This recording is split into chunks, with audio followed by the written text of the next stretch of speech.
भाग में आपने देखा कि 5 दोस्त एक रहस्यमयी हवेली में गए, जहां एक पुराने आईने पर चेतावनी लिखी थी, 3 बार मेरा नाम मत लेना। लेकिन कबीर ने उस चेतावनी को नजरअंदाज कर दिया। उसके बाद हवेली में एक ऐसा साया दिखाई दिया जो बिल्कुल कबीर जैसा था।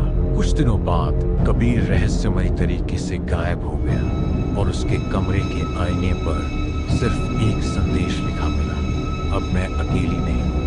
तो आइए जानते हैं कि आखिर कबीर के साथ हुआ क्या और आईने वाली औरत का असली राज क्या है। कबीर के गायब होने के बाद उसके चारों दोस्त रिया, अर्जुन, नील और साक्षी गहरे सदमे में थे। पुलिस ने कई दिनों तक तलाश की, लेकिन कबीर का कोई सुराग नहीं मिला। एक रात रिया को एक अनजान नंबर से वीडियो कॉल आई। उसने कांपते हाथों से कॉल उठाई। स्क्रीन पूरी तरह अंधेरी थी। कुछ सेकंड बाद कैमरा धीरे धीरे साफ हुआ। स्क्रीन पर कबीर दिखाई दिया। उसका चेहरा पीला था और आंखों के नीचे गहरे काले घेरे थे। वह बहुत धीमी आवाज में बोला, रिया, मेरी बात ध्यान से सुनो, मेरे पास ज्यादा समय नहीं है। अचानक वीडियो कुछ पल के लिए रुक गया। जब दोबारा चला तो कबीर के पीछे वही पुराना आईना दिखाई दे रहा था, लेकिन इस बार आईने में कबीर की परछाई नहीं थी। वहां एक लंबी औरत खड़ी थी जिसके बाल जमीन तक लटक रहे थे। रिया चीख पड़ी, कबीर पीछे देखो, लेकिन कबीर जैसे उसकी आवाज सुन ही नहीं पा रहा था। वह बस इतना बोला, वो आईने के अंदर रहती है और अब वो बाहर आना चाहती है। इतना कहते स्क्रीन काली हो गई। कॉल अपने आप कट गई। अगले दिन चारों दोस्त उसी हवेली में वापस पहुंचे। इस बार उनके साथ गांव के एक बूढ़े पुजारी भी थे।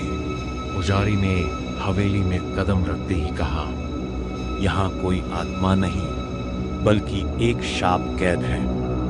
ऊपर वाले कमरे में पहुंचकर उन्होंने देखा कि वही आईना पहले से भी ज्यादा चमक रहा था। पुजारी ने एक पुरानी किताब निकाली। उसमें लिखा था, जो व्यक्ति आईने वाली औरत को बुलाता है, उसकी आत्मा धीरे धीरे आईने की दुनिया में कैद हो जाती है। बदले में उसकी जगह एक नकली परछाई इस दुनिया में आने की कोशिश करती है।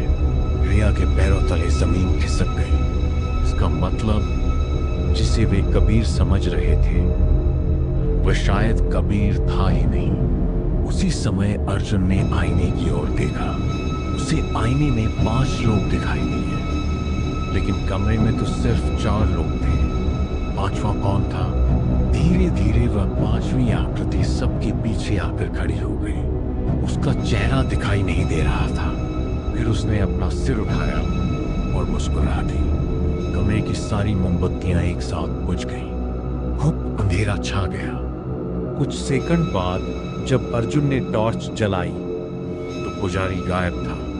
फर्श पर उसकी माला पड़ी थी और आईने पर खून जैसे लाल अक्षरों में एक नया संदेश उभर आया। अब एक और आ गया। कमरे में फिर वही ठंडी फुसफुसाहट गूंजी, अब तुम्हारी बारी है। चारों दोस्त जड़ हो गए। उन्हें समझ आ चुका था कि यह सिर्फ शुरुआत थी। क्या कबीर अभी भी आईने के अंदर जिंदा है?